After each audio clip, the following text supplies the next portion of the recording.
తమిళ రాజకీయాల్లో త్రిష ప్రకంపనలు. విజయ్ బయటకు రావాలంటే త్రిష వదలాలి కదా. ఆవిడ మాట్లాడిన క్లిప్ చూసారా? 10 years 15 years బ్యాక్ நான் சிஎம் ஆகணும் நிஜமா சொல்றேங்க డెఫినెట్లీ ఇద్దరు కలిసి ఒక పెళ్లికి వెళ్ళారు కదా. వాళ్లతో పాదాభివందనం చేయించుకునే స్థాయికి ఆవిడ చీరలాగిన సందర్భం కూడా నడిచింది. ఆ రోజుల్లో ఆయన వెనకాల జయలలిత, ఈ రోజుల్లో ఈయన వెనకాల త్రిష. భరద్వాజ్ గారు, తమిళ రాజకీయాల్లో త్రిష ప్రకంపనలు. ఎలక్షన్కి ముందు త్రిష గురించి మాట్లాడారు. ఎలక్షన్ అప్పుడు రిజల్ట్ వచ్చినాక త్రిష గారు వైరల్ అవుతున్నారు కంటెంట్. ఆవిడ మాట్లాడిన క్లిప్ చూసారా? 10 years 15 years బ్యాక్. అంటే ఒకటి, ఆవిడని ఒక రకంగా రాజకీయాల్లోకి లాక్కొచ్చింది భారతీయ జనతా పార్టీ. భారతీయ జనతా పార్టీ తమిళనాడు అధ్యక్షుడు నాగేంద్రన్ మీడియా ముందుకు వచ్చి మాట్లాడిన సందర్భం ఏంటంటే, విజయ్ జనంలో కనిపించటం లేదు, ఆయన రేపు ఎన్నికల్లో ఏ ప్రభావం వేయబోతున్నారు అని ఒక ప్రశ్న వచ్చింది ఆయన ముందుకి. నాగేంద్రన్ దానికి సమాధానం ఇస్తూ, విజయ్ బయటకు రావాలంటే త్రిష వదలాలి కదా అన్నాడు. ఇది వైరల్ అయింది. అయిన సందర్భంగా ఆవిడ దాని మీద సీరియస్గా ఖండన పెట్టారు.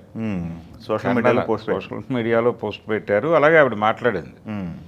అలా ఎలా మాట్లాడేస్తారు మీరు, రోడ్డు మీద పర్సనల్ జీవితాలని రోడ్డు మీద ఎలా పెడతారు అని క్వశ్చన్ చేసి, నేను మీ పార్టీ నాయకత్వంతో కూడా మాట్లాడతాను, దీన్ని జాతీయ నాయకత్వంతో కూడా మాట్లాడటానికి నాకు ఏ ఇబ్బంది లేదు అని చెప్పింది ఆవిడ.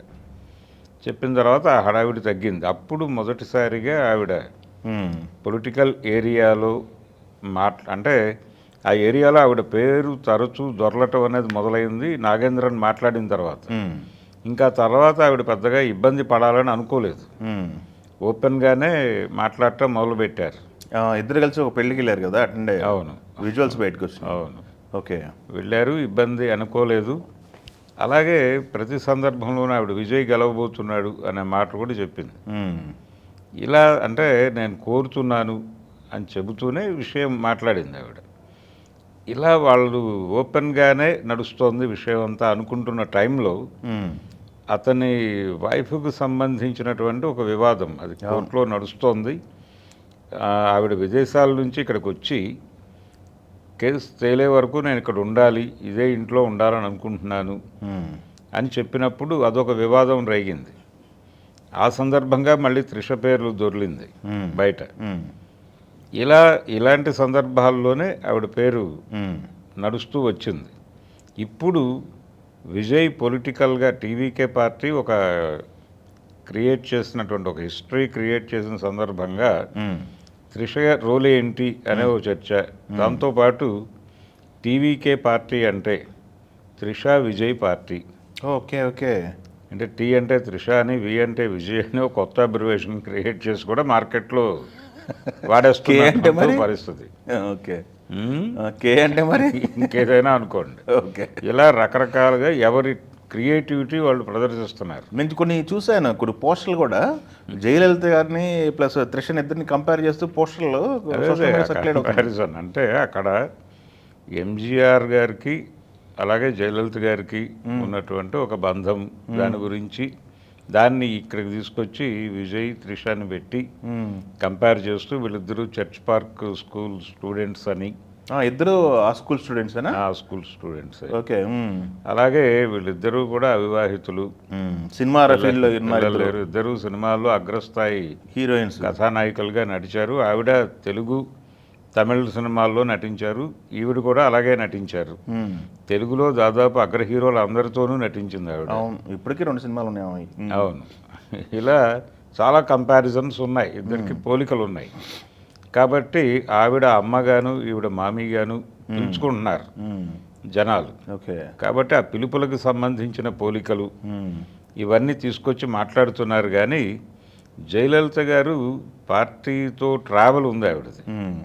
అయితే ఎంజీఆర్ పిలుపు మేరకు ఆయన ఈ రిక్షాకారన్ సినిమా తర్వాత 72లో ఆయన పార్టీ నుంచి బహిష్కృతుడయ్యాడు, డిఎంకే నుంచి. దానికి ముందు 67లో ఆయన గెలిచాడు. ఓకే, మొదటిసారి ఎమ్మెల్యేగా గెలిచిన తర్వాత 72లో బయటకు వచ్చి ఆయన ఏడీఎంకే పెట్టాలి అని అనుకున్నప్పుడు 76లో అప్పుడు ప్రభుత్వాన్ని రద్దు చేసింది కేంద్ర ప్రభుత్వం.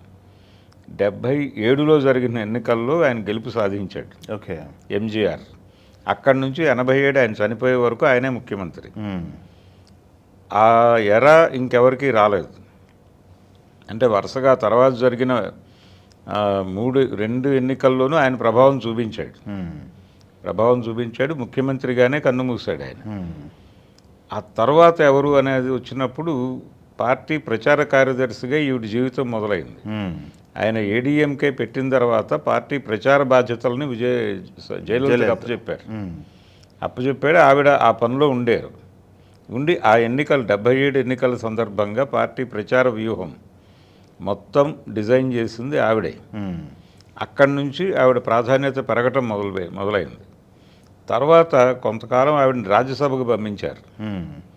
రాజ్యసభకి పంపించిన సందర్భంగా ఇక్కడ పార్టీ ప్రచార కార్యదర్శి పదవి లత గారికి ఇచ్చారు. ఓకే. ఇచ్చారు. ఆ టైంలో అక్కడ వాళ్ళిద్దరి మధ్య ఏదో ఉందని, జయలలితకి ఎంజీఆర్కి మధ్య గ్యాప్ వచ్చేసిందని ఒక ప్రచారం. ఆ తర్వాత మళ్ళీ ఆవిడ 2-3 ఇయర్స్ తర్వాత ఢిల్లీ నుంచి తిరిగి వచ్చేసారు. తిరిగి వచ్చేసిన తర్వాత తిరిగి పార్టీలో యాక్టివ్ అయ్యారు. ఈ యాక్టివ్ అవుతున్న టైంలో ఆయన మరణం సంభవించినప్పుడు ఆ అంతిమయాత్ర సందర్భంగా ఒక పవర్ పాలిటిక్స్ జరిగినాయి.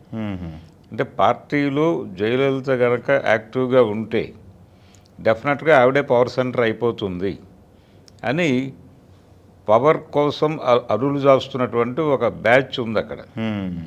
వాళ్ళు ఆవిడ్ని తీవ్రంగా అవమానపరుస్తూ ఆయన పార్థివ దేహం వెళ్తున్నటువంటి ఆ వాహనం మీద నుంచి ఆవిడని నెట్టేశారు కిందకి. ఆవిడ పడిపోయింది కింద. అక్కడి నుంచి ఆవిడ అవమానాలను ఎదుర్కొంటూ నెమ్మదిగా ఎవరైతే ఆ రోజున తన మీద దాడి చేశారో వాళ్లతో పాదాభివందనం చేయించుకునే స్థాయికి వెళ్ళింది ఆవిడ. బయటకు ఒకటి మాట్లాడతారు, లోపల ఒకటి చేస్తారు. మనం బయట మాట్లాడింది విని వీళ్ళేదో అనుకుంటే ఆ తర్వాత వీళ్ళు ఇంకెక్కడో బిహేవ్ చేస్తున్నట్టు మనకు సమాచారం వస్తుంది. కనుక ఈ రాజకీయాలు మనకు పనికిరావు అని చెప్పి ఆవిడే స్ట్రైట్గా జయలలిత గారిని పిలిచి, పార్టీ మీరు చూసుకోండి, నేను ఇంటి వ్యవహారాలు నేను చూసుకుంటానన్న పద్ధతిలో ఆవిడ ఒక రాజీ ప్రతిపాదన చేసి వెళ్ళిపోయారు. ఇంకా తర్వాత జయలలిత గారిని కదిలించడం ఎవరి వల్ల కాలేదు. ఎందుకంటే ఆవిడే పగ్గాలు అప్పచెప్పేసి వెళ్ళిపోయారు కాబట్టి. అవును. ఆ తర్వాత జరిగిన దీనిలో ఆవిడ కరుణానిధి గెలిచాడు. ఆ తర్వాత కరుణానిధి గెలిచిన సందర్భంగా అసెంబ్లీలో ఈవిడిని తీవ్రంగా అవమానపరిచారు. దాదాపుగా ఆ రోజు జరిగిన గొడవలో అదొక కౌరవ సభగా మాట్లాడతారు. ఆవిడ చీరలాగిన సందర్భం కూడా నడిచింది. ఇవన్నీ పనిచేసి జనాల్లో సింపతితో ఆవిడ తర్వాత ఎన్నికల్లో గెలిచి సీఎం అయిపోయారు. అలా ఒక పొలిటికల్ జర్నీ ఉంది ఆవిడకి. అదేలేండి.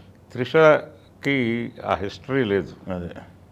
అయితే జస్ట్ ఒక పోలిక పోల్చాలంటే ఎంజీఆర్ ఆయన ఒక స్టార్ హీరో, ఈయన ఒక స్టార్ హీరో.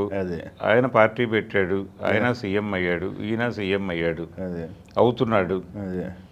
ఇమ్మీడియట్గా కనిపించేది ఆ రోజుల్లో ఆయన వెనకాల జయలలిత, ఈ రోజుల్లో ఈయన వెనకాల త్రిష.